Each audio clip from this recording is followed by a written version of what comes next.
So Bears, it's Thursday, June 23rd, 2022. I just wanted to get an update in here today. And we did the poll a few weeks ago, about 2 weeks ago now.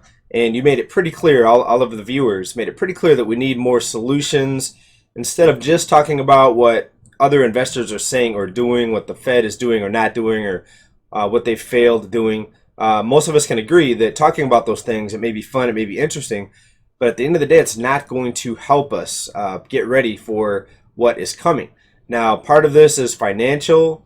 The other part of this is just about survival and safety. But let's talk about the food crisis. We've got another crisis on top of another crisis on top of another crisis. And there's so many different directions we can go with each video. But if you don't have enough food, or if the food gets so expensive because of shortages or undersupply that it ruins your household budget, and now you can't afford to pay your housing costs, well, that's a problem. So let's take a look at first the problem and maybe some solutions here.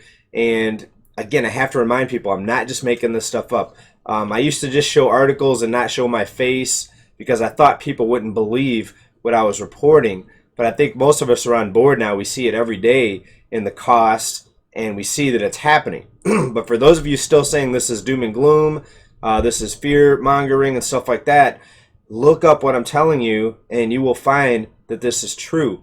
Number one, California and a lot of the western states are in big trouble. We are in a 1,000-year mega drought. We have reservoirs that are at historic lows, over 100-plus-year lows. Lake Powell, Lake Mead, and others. The Colorado River not feeding enough water into these states. California, the number one agricultural state. People think of California, they think of, okay, surfers, homeless, movie stars, and a few other things, but they don't typically think of all the farms, especially up in central California, the grape farms, but lots of other food coming out of California. It's the number one state, believe it or not, larger than Nebraska, not just larger, but by food volume. All of the corn states in the Midwest, Indiana, etc. And when you have a mega drought affecting a state like California, then you have big problems. Now let's take a look at a few headlines here on the water situation. It got worse since we last did a report on this. And doesn't that seem to be always the trend? People think I'm over-exaggerating things, or that I'm making things too negative or too doomish. But every time we go back to report on a subject that's been maybe a few months since we've talked about it, it's gotten worse. And here's another situation. The water crisis, the water levels in these reservoirs have gotten worse. Let's go ahead and take a look. Lake Mead near Boulder City, Nevada. A formerly sunken boat sits with the stem stuck in the mud along with the shoreline. And this is real. I didn't Photoshop this. I'm not making this up.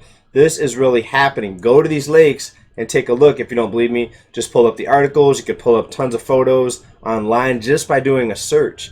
So for those of you still saying that I'm just making this stuff up or fear-mongering, take a look around and get your head in the game here, because you're going to be one of the people that are going to be hurting if you don't get ready for what's happening with this crisis. Lake Mead nears dead pool status as water levels hit another historic low. And now in California, many cities here are implementing water restrictions. For example, they want you to limit the number of hours or times that you wash your vehicle at home. They want you to go to a pay car wash.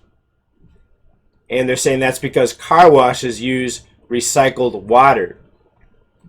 Well, a lot of cities and communities now are going to be using recycled water. Some of them already are. But take a look at some of these restrictions we have here in San Diego. Now, some of this is within the city limits. I'm just outside the city limits. But take a listen at some of the restrictions that many people here in California, about 6 million, are having to go under. Not just San Diego, but all the different cities equals about 6 million people that have these types of different but similar restrictions as this. What you need to know about San Diego's new water restrictions. As part of these restrictions, they want you to limit to watering your lawn or landscape at home to 3 times per week. And it needs to be done before 10 a.m. or after 6 p.m. And after it rains, you should not use your sprinklers again for another 48 hours. This year, the state water project allocation is only 5%, and the Colorado River Basin in the lower basin has the first ever lower basin shortage.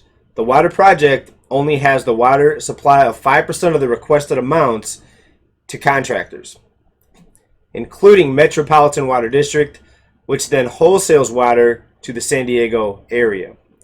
And these are some more of the level 2 water restrictions. Areas with no irrigation system must use a handheld hose with a shutoff nozzle, handheld container, or a garden hose sprinkler system on a timer.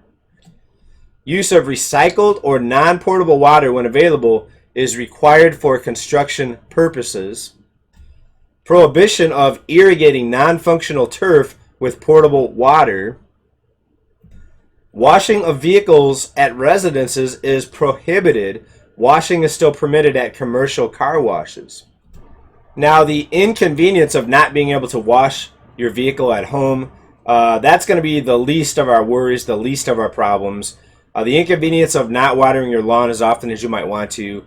I've got the fake AstroTurf lawn. I've had it for a while, and I haven't missed the real grass. In fact, I save time, and of course save water, but save time not having to water the lawn. And my question is, what about these golf courses? Are these golf courses going to have to cut back on their watering? When you see all these acres and acres of grass with just a few people hitting a golf ball through there, to me it seems like a big waste. I know some of you that love golf may be offended.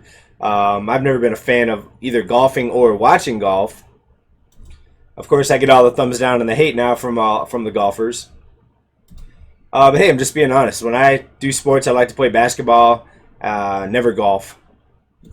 All right, but back on topic, the water that's used by these golf courses is just astronomical considering the few people that actually go out and golf, in my opinion.